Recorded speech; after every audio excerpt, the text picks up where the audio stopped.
Assalamualaikum warahmatullahi wabarakatuh. Nama saya Siti Anissa, perwakilan dari kelompok 4, izin menjelaskan materi yang akan kelompok 4 sampaikan, yaitu menyusun landasan teori. Sebelumnya kami jelaskan dulu apa itu definisi landasan teori. Landasan teori itu adalah suatu bagian yang ada di dalam suatu penelitian yang berisi tentang teori-teori dan juga hasil penelitian yang berasal dari studi kepustakaan. Bagian ini berfungsi sebagai kerangka teori yang digunakan untuk menyelesaikan berbagai pekerjaan penelitian. Landasan teori juga dapat disebut sebagai kerangka teori. Secara umum, kerangka teori ini terdiri dari beberapa konsep beserta dengan definisi dan juga referensi yang digunakan untuk literatur ilmiah yang sangat relevan. Teori yang digunakan untuk studi penelitian. Bagian ini harus memberikan pemahaman mengenai teori dan juga konsep yang relevan dengan topik penelitian yang dibahas dan yang berkaitan dengan bidang pengetahuan yang lebih luas yang sedang dipertimbangkan. Selanjutnya, ada fungsi teori. Yang pertama, berfungsi untuk meringkas dan juga menyusun pengetahuan yang ada di dalam suatu bidang tertentu. Yang kedua, berperan untuk memberikan keterangan secara sementara tentang peristiwa dan juga hubungan-hubungan yang sedang diamati. Hal tersebut dilakukan dengan cara memberikan variabel-variabel yang saling berhubungan satu sama lain. Yang ketiga, berfungsi untuk merangsang adanya perkembangan pengetahuan baru dengan cara memberikan arahan ke penyelidikan yang selanjutnya. Assalamualaikum warahmatullahi wabarakatuh. Saya Fajar Nur Rahman, NPM 1811010151. Baiklah, yang selanjutnya macam-macam kepustakaan.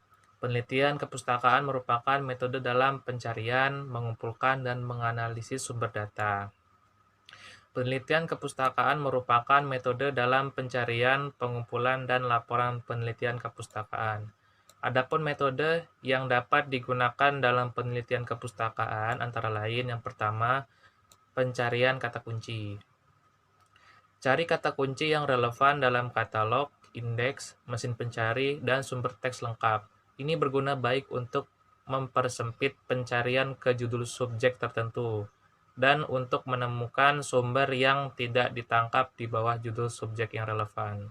Untuk mencari basis data secara efektif, mulailah dengan pencarian kata kunci, temukan catatan yang relevan, dan kemudian tentukan judul subjek yang relevan. Di mesin pencari, sertakan banyak kata kunci untuk mempersempit pencarian, dan hati-hati mengevaluasi apa yang Anda temukan. Yang kedua, pencarian subjek. Judul subjek, kadang-kadang disebut penjelas, adalah istilah atau frasa khusus yang digunakan secara konsisten oleh indeks online atau cetak untuk menggambarkan tentang buku atau artikel jurnal. Ini berlaku untuk katalog perpustakaan serta banyak basis data perpustakaan lainnya. Yang ketiga, cari buku dan artikel ilmiah terkini. Dalam katalog dan basis data, urutkan berdasarkan tanggal terbaru dan cari buku-buku dari majalah ilmiah dan artikel dari jurnal ilmiah. Semakin baru sumbernya, semakin banyak referensi dan kutipan baru. Yang keempat, pencarian kutipan dalam sumber-sumber ilmiah. Lacak referensi, catatan kaki, catatan terakhir, kutipan, dan lain-lain dalam bacaan yang relevan. Cari buku atau jurnal tertentu di katalog perpustakaan. Teknik ini membantu Anda menjadi bagian dari percakapan ilmiah tentang topik tertentu. Yang kelima, pencarian melalui bibliografi yang diterbitkan, termasuk set catatan kaki dalam dokumen subjek yang relevan. Daftar pustaka yang diterbitkan tentang subjek-subjek tertentu seringkali dicantumkan sumber yang terlewatkan melalui jenis pencarian lainnya. Bibliografi adalah judul subjek dalam katalog, jadi pencariannya dipantau dengan bibliografi sebagai sumber dan topik Anda sebagai kata kunci akan membantu Anda menemukannya. Yang keenam, mencari melalui sumber orang, baik melalui kontak verbal, email, dan lain-lain. Orang seringkali lebih bersedia membantu daripada yang Anda kira. Orang-orang tersebut misalnya profesor atau pustakawan dengan pengetahuan yang relevan. Yang ketujuh, penjelasan sistematis terutama sumber teks lengkap yang diatur dalam pengelompokan subjek yang dapat diprediksi. Perpustakaan mengatur buku berdasarkan subjek, dengan buku-buku serupa disimpan bersama. Menjelajahi tumpukan adalah cara yang baik untuk menemukan buku yang serupa. Namun di perpustakaan besar, beberapa buku tidak berada di tumpukan utama. Misalnya saja, mereka mungkin diperiksa atau di-recap. Jadi gunakan katalog juga. Selanjutnya, macam-macam penelitian kepustakaan. Macam-macam penelitian kepustakaan antara lain, yang pertama, kajian pemikiran tokoh. Penelitian pemikiran tokoh merupakan penelitian yang berupaya untuk menggali atau memahami pemikiran tokoh tertentu melalui karya-karya yang ditinggalkan. Karya tersebut dapat dibentuk buku, surat, pesan, atau dokumen-dokumen lain yang menjadi cermin atas pemikirannya. Akan tetapi, apabila tokoh yang akan dikaji pemikirannya tersebut tidak meninggalkan karya, maka untuk mendapatkan data penelitian, peneliti harus melibatkan berbagai pihak yang terkait dengan tokoh yang ingin diteliti. Peneliti biasanya harus mencantumkan alasan akademik yang sangat ilmiah berkaitan dengan ketertarikannya untuk mengkaji pemikiran tokoh tersebut. Salah satu mempertimbangkan dalam mengkaji pemikiran tokoh tertentu ialah karya-karya yang ditinggalkan, baik secara kualitas maupun kuantitas. Yang kedua, analisis buku teks. Buku teks yang dimaksud dalam hal ini mencakup buku pelajaran SD, MI, SMA, MA, SMK, dan buku-buku referensi di perguruan tinggi. Penelitian berbasis analisis buku teks terhadap buku-buku pelajaran di sekolah biasanya bersifat evaluasi guna mengukur relevansi materi pelajaran dengan perkembangan mutakhir.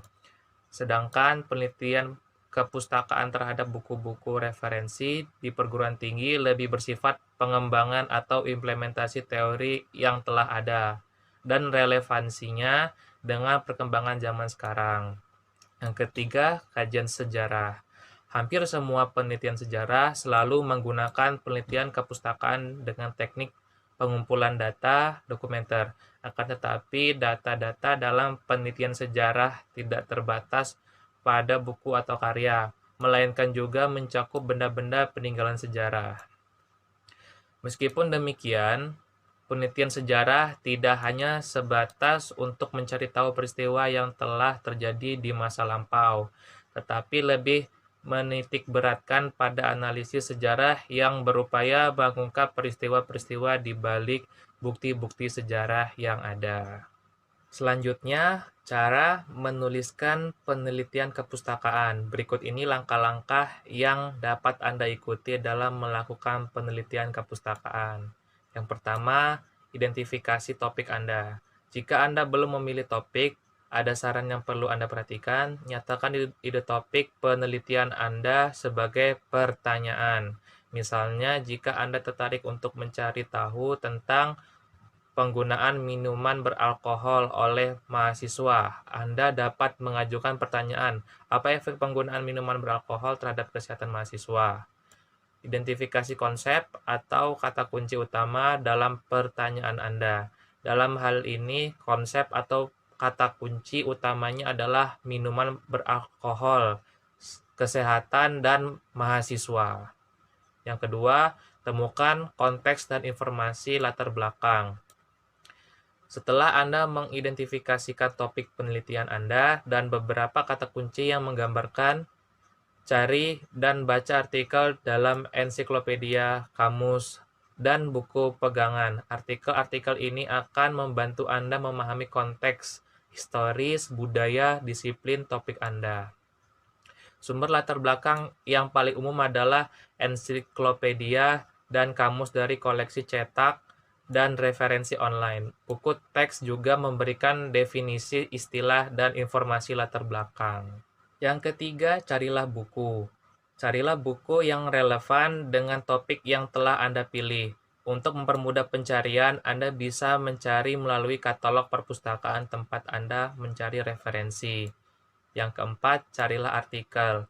Gunakan basis data daring untuk menemukan definisi artikel di jurnal, surat kabar, dan majalah terbitan berkala. Anda dapat mencari artikel berkala berdasarkan nama penulis artikel, judul, atau kata kunci dengan menggunakan database di area subjek Anda di database. Yang kelima, mengevaluasi sumber data. mengevaluasi otoritas kegunaan dan keandalan informasi yang Anda ditemukan adalah langkah penting dalam proses penelitian kepustakaan. Pertanyaan yang Anda ajukan tentang buku, artikel berkala, judul multimedia, atau halaman web serupa, apakah Anda melihat kutipan pada item fisik di tangan atau versi elektronik di komputer. Yang keenam, kutip sumber Anda menggunakan format atau gaya standar. Mengutip atau mendokumentasikan sumber-sumber yang digunakan dalam penelitian Anda memiliki dua tujuan. Itu memberikan kredit yang layak kepada penulis referensi yang digunakan dan memungkinkan mereka yang membaca karya Anda untuk belajar lebih banyak dengan membaca sumber-sumber yang telah Anda cantumkan sebagai referensi. Bismillahirrahmanirrahim. Assalamualaikum warahmatullahi wabarakatuh. Nama saya Muhammad Tahir Ramadan, NPM 18110100150. Baiklah, di video kali ini saya akan melanjutkan pembahasan materi mengenai menyusun landasan teori. Yang selanjutnya adalah isi studi kepustakaan. Studi kepustakaan adalah segala usaha yang dilakukan oleh peneliti untuk menghimpun informasi yang relevan dengan topik atau masalah yang akan atau sedang diteliti. Informasi itu dapat diperoleh dari buku-buku ilmiah, laporan penelitian, karangan-karangan ilmiah, tesis dan disertasi, peraturan-peraturan, ketetapan-ketetapan, buku tahunan, ensiklopedia dan sumber-sumber tertulis, baik tercetak maupun elektronik lain. Dan dengan melakukan studi kepustakaan, peneliti dapat memanfaatkan semua informasi dan pemikiran-pemikiran yang relevan dengan penelitiannya. Jadi studi kepustakaan ini merupakan suatu kegiatan yang tidak dapat dipisahkan dari suatu penelitian. Selanjutnya yaitu tujuan studi kepustakaan. Peneliti akan melakukan studi kepustakaan baik sebelum maupun selama dia melakukan penelitian. Studi kepustakaan memuat sistematis tentang kajian literatur dan hasil penelitian sebelumnya yang ada hubungannya dengan penelitian yang akan dilakukan dan diusahakan menunjukkan kondisi mutakhir dari bidang ilmu tersebut. Studi kepustakaan yang dilakukan sebelum melakukan penelitian bertujuan untuk: yang pertama, menemukan sebuah masalah guna diteliti. Yang kedua, mencari informasi yang relevan dengan masalah yang bakal diteliti. Yang ketiga, mengkaji sejumlah teori dasar yang relevan dengan masalah yang akan diteliti. Yang keempat, mencari landasan teori adalah pedoman untuk pendekatan solusi masalah dan pemikiran guna perumusan hipotesis yang bakal diuji dalam penelitian. Dan yang terakhir, memperdalam pengetahuan penelitian mengenai masalah dan bidang yang bakal diteliti. Dan yang selanjutnya, studi kepustakaan pun perlu dilakukan. Tujuannya untuk: yang pertama, mengumpulkan informasi-informasi yang lebih khusus mengenai masalah yang sedang diteliti. Yang kedua, memanfaatkan informasi yang telah dan terdapat kaitannya dengan teori-teori yang relevan dengan riset yang sedang dilakukan. Yang ketiga, mengumpulkan dan memanfaatkan informasi-informasi yang berhubungan dengan pelajaran dan metodologi dan dari riset tersebut. Yang kedua, peranan studi kepustakaan. Jadi sebelum penelitian sangat penting, sebab dengan melakukan kegiatan ini hubungan antara masalah, penelitian-penelitian yang relevan dan teori akan lebih jelas. Yang ketiga, sumber studi kepustakaan. Itu ada jurnal penelitian, buku, surat kabar dan majalah, internet. Yang keempat, strategi studi kepustakaan. Peneliti sebaiknya sudah menentukan terlebih dahulu sumber informasi apa yang akan diperiksa. Sebelum menuju ke pencarian yang terlebih khusus, untuk melakukan pencarian informasi diperlukan langkah-langkah, yaitu mendaftar semua variabel yang perlu diteliti. Yang kedua, mencari setiap variabel pada subjek ensiklopedia. Yang ketiga, menulis deskripsi bahan-bahan yang diperlukan dari sumber-sumber yang tersedia. Yang kelima adalah metode studi kepustakaan. Yang pertama ada pencarian kata kunci. Yang kedua ada pencarian subjek. Yang ketiga ada cari kitab dan tulisan ilmiah terkini. Yang keempat, pencarian kutipan dalam sumber-sumber ilmiah. Yang kelima, pencarian melewati bibliografi yang diterbitkan. Yang keenam, mencari melalui sumber orang. Dan yang ketujuh, penjelajahan sistematis, khususnya sumber teks menyeluruh yang ditata dalam pengelompokan subjek yang bisa diprediksi. Jadi itulah ya pembahasan yang dapat saya sampaikan. Kurang lebihnya saya mohon maaf, kepada Allah saya mohon ampun. Terima kasih. Saya akhiri. Wassalamualaikum warahmatullahi wabarakatuh. Di sini saya akan menjelaskan tentang jumlah referensi yang diperlukan dalam kajian pustaka. Pertama adalah starta 1 ke bawah, terdiri dari 5 jurnal penelitian atau buku bahan ajar. Sisanya boleh ditambahkan buku jurnal penelitian ya.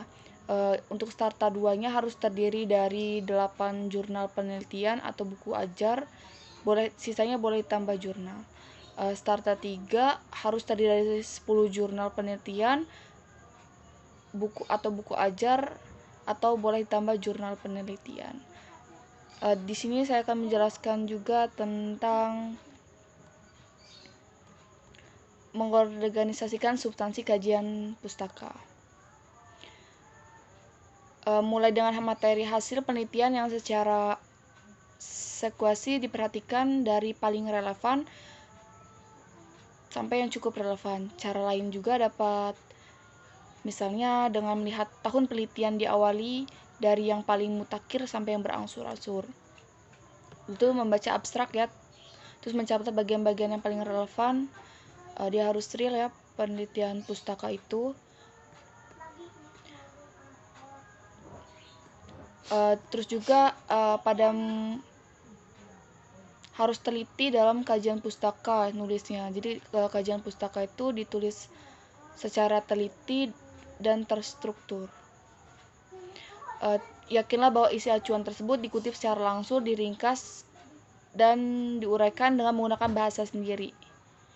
Hal yang perlu diperhatikan tuh nggak boleh menjiplak. Jadi dalam semua penelitian tuh nggak boleh menjiplak ya teman-teman. Dia harus real, emang buat sendiri. Cukup sekian presentasi dari kami. Kurang lebihnya kami mohon maaf. Ihdinas siratal mustaqim. Wallahumma muwaffiq ila aqwamit thoriq. Wassalamualaikum warahmatullahi wabarakatuh.